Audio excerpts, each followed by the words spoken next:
What's up, guys? It's Olivia, and today we're talking about vampires. If you don't know this, in October we're getting a spin-off of a spin-off of a spin-off of the Vampire Diaries called Legacies, which is fitting because the main characters are children of characters from the Vampire Diaries and the originals, and they all go to a magical school in Mystic Falls founded by Alaric and Caroline. Does it look like I'm okay? Because I'm not. And another thing you may not know is that back in May, my friends and I, for my birthday, took a trip to Atlanta.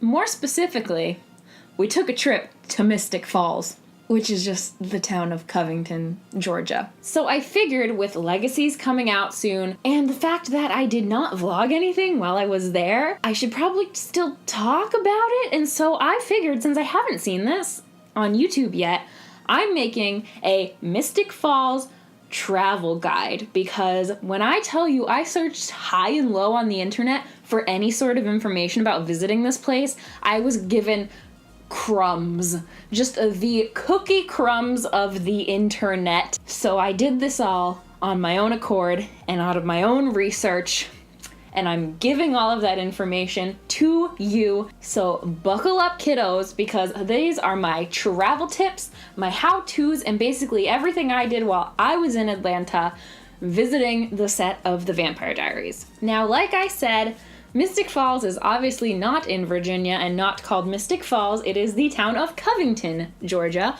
which is a roughly 45-minute drive from the city of Atlanta. The first thing you gotta think about when you travel there is, where are you going to stay? Me and my friends stayed in an Airbnb. I am such a huge advocate and such a huge fan of Airbnbs. Like, why would you spend all that money and stay in a hotel when you can stay in someone's entire house for the same price or cheaper? Let me tell you, Atlanta, and specifically Covington itself, is not short of Airbnbs. There were literally so many to choose from at like an amazing price. And so for 4 girls, we got an entire log cabin that could have fit at least 3 more people in it for the same price as a hotel room per night. And let me tell you, it was the best Airbnb I've ever stayed in. It was so beautiful, so like aesthetically pleasing.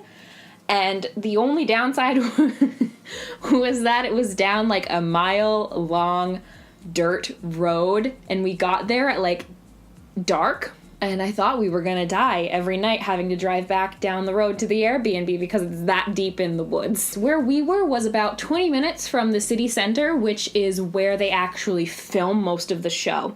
So it was a really easy location to drive there, or drive the 45 minutes into the city, or drive anywhere in between to see things that we wanted to see. Now, you probably don't care about, the Airbnb. You care about what you watched this video for, which is Mystic Falls. So there are a couple of options once you are actually in the town of Covington. Your choices basically are if you want to explore everything on your own and do it all yourself, or there are guided tours that are run by super fans. Literally right there in the center of town is their base. It's a souvenir shop, but they also run guided tours. Now, these guided tours are great if you are like a diehard fan, because they cover all of the basic sites that you can get to just on your own, but then they also cover other sites that you don't have access to just as a regular person walking around. They also have lots of insider information, and when the show is actually filming, which now it will be because of Legacies, you have a much higher chance of like getting ins on things and running into people on the set, because the people who run these guided tours have been doing this for years and have a really good relationship with the crew on all of these shows. Now, the people I was traveling with weren't big super fans, to be honest. I was really the only person who was a big super fan, and this was the main reason I went to Atlanta in the first place. So I decided to go the first route and explore everything on my own, which makes your life a lot harder. The great thing about the town of Covington, though, is that literally all of the major sites are within a few blocks of each other, walking distance. So if you want to save yourself the $70 a person and not do a guided tour and are okay with seeing some things from a distance, do it yourself. When you enter right into the town square, my whole heart just like, because it's just all right there. The town square is right the center of town. You've got, you know, the field and the fountain and the clock tower and the grill. And what you don't see is that there's actually so many super cute shops in the square as well. There is this one bakery called Bread and Butter, and their desserts were divine. So there's a lot of other things to do that aren't just, you know, seeing sights from the show. But it is right when you drive in, on your left, the clock tower and the Mystic Grill. And within a block from the city square, you have the old Salvatore Mansion from all the flashbacks they do, the Lockwood Mansion, and Caroline and Elena's house. If you are in the town square, standing outside of the Mystic Grill, with the clock tower behind you, you're going to walk straight for like 2 blocks until you hit Caroline and Elena's house. It is impossible to miss because they are literally next door neighbors on a corner. You have Elena's house, a road, and Caroline's house. Now, I will say, with that, those are regular people's homes. Families live there, so you don't want to be trespassing on private property. You can stand on the sidewalk and take pictures on the sidewalk, but people live there, so like, don't trespass. Trust me, the pictures you can take on the sidewalk are just as cute as anything you would take if you walked onto Elena's front porch or Caroline's front porch, okay? And then if you keep walking straight for another couple of blocks, right there on your left, behind a huge iron gate down a long road, is the Lockwood Mansion, where all of the big parties happened on the show and all of the drama happened on the show.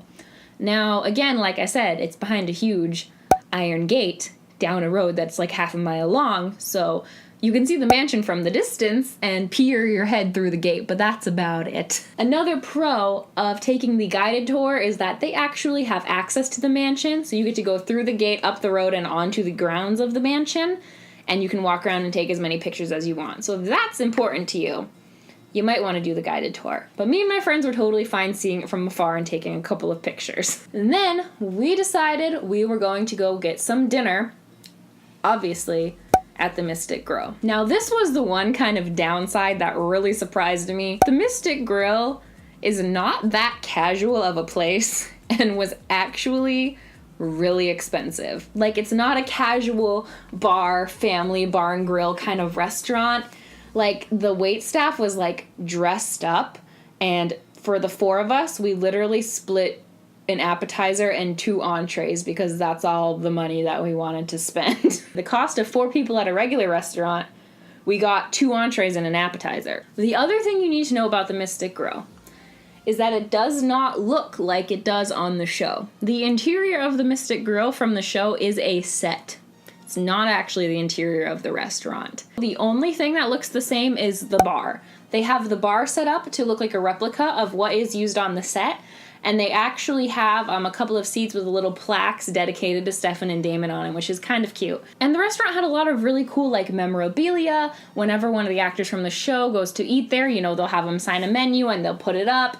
They also have, the best part is a rooftop dining and bar area with all these pretty string lights, and it overlooks the clock tower, and the sun was setting, and it was so beautiful. They also have a really cool souvenir shop underneath where I got this shirt. It literally is a replica. You can't see the back, but it's a replica of the shirt that all the workers wear in the show.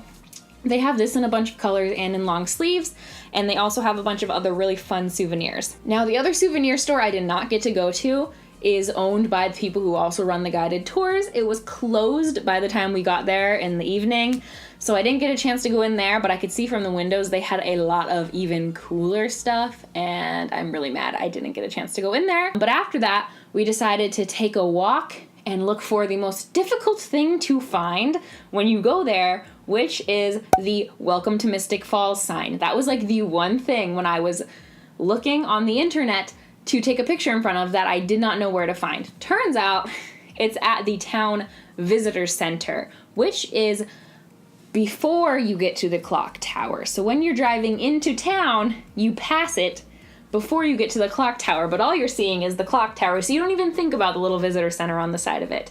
It's this really unassuming white building, And it's just kind of wedged to the side is the Welcome to Mystic Falls sign. You should not count out the visitor center and definitely go in and look in there.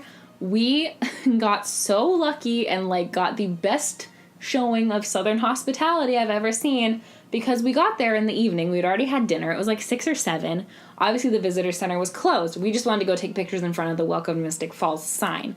So we were taking pictures outside of the sign, and this woman pulls up, and she was like, "Oh, are you guys here visiting?" We kind of explained, we were tourists. We were just visiting, wanted to see it because we liked the show. And she said, "Oh, I work in the visitor center. I was just picking up something that I left here. I can let you guys in and show you around if you want." I'm not gonna say no to that. So we went in, and they had so many cool props in there. They had Caroline's wedding bouquet. They didn't have her actual wedding dress, but they had one of the ones she tried on while she was on the show. They had Damon's leather jacket, which you could just straight up just touch. And they had a lot of other really cool souvenirs, and she was so sweet and answered all of our questions that we had. And then at the end, she gave us free water bottles and free t-shirts for the city of Covington just because she had all these extras, so we got swag on top of that. So don't count out the visitor center. Don't just go to take a picture in front of the sign. Actually go inside and talk to the people who work there, because they are so knowledgeable and so nice. The one thing I didn't get to see is the high school, because, that's the actual town high school, which is used and not right in the center of town. I didn't bother trying to research where it was. Probably if you asked someone, they could tell you. And I also did not get to see the Salvatore's actual house, because unfortunately, the house has been demolished since the show was finished. I guess it was like a historical site, but it had kind of like fallen into ruin, and they really just used the outside of it for filming. They never went inside. And so they eventually tore the house down, and it doesn't exist anymore. But if you want to see the mansion from all the flashbacks, like when they were in the Civil War and etc., when they first became vampires, that is actually a working bed and breakfast that's a couple blocks over from like town center and Elena and Caroline's house. And that was really cute. We didn't really hang out on the grounds because it was dark by then, but we drove by it. It's a working bed and breakfast, so that's another place you could stay if you want to. Their rooms are really cute. They have rooms called like the Salvatore Suite and like the Catherine Suite, but it's really expensive, and that's why we did not stay there. Oh, the last thing. How in the world did I find all of this research about what I wanted to do? Well, Google, which didn't do much. YouTube also didn't do much. Really, what did it for me was Instagram. I went into the location tag for Mystic Falls / Covington and scrolled through, found all the pictures of all the fans who took pictures at things, and made an entire collection in my Instagram of everything I wanted to see. That way I could kind of orient myself once I got there and figured out what I wanted to do. That was pretty much my Mystic Falls travel guide. If you have any more questions about like how I got there and what I did and what I liked and what I didn't like, definitely ask me, let me know. I didn't do as thorough of a touring job as I could have. Again, that I wasn't with other fans of the show necessarily. I just went for myself, and my friends were just nice enough to tag along and let me be a fangirl for a hot second. So I would definitely go back and do everything more thoroughly, probably take a guided tour. I didn't even go to where they filmed the originals because I didn't watch the originals. Don't sue me. But that is also in the town next to that, where they filmed everything for the originals to make it look like New Orleans. And that's a whole nother tour that the guided tour does. That's a whole nother place where you can find locations for. So maybe someday I'll go and do that. If you liked this, let me know. If you want more Vampire Diaries videos, let me know. Hey now, watch Legacies on October 23rd on the CW. Not spawned, but I wish I was.